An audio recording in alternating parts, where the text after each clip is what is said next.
लोगों के घरों में बर्तन मांजे और तुम्हारा पेट पाला। उसके बाल सफेद हो गए, उसकी आंखों का नूर चला गया, उसकी कान की समाधि चली गई, उसको शुगर लगा तेरी वजह से, उसको ब्लड प्रेशर हुआ तेरी वजह से, उसको कैंसर लगा तेरी वजह से, उसका जीना हराम हो गया।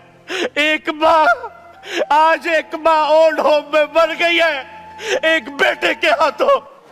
मैं शफीक बात कर रहा हूँ कराची से। बीवी और माँ की आपस में लड़ाई रहती थी हमेशा, तो मैंने उसके कहने पे ना अपनी माँ को ओल्ड हाउस भेज दिया। अब मैं चाहता हूँ कि मैं उससे माफी मांगू, लेकिन ऐसा हो नहीं रहा।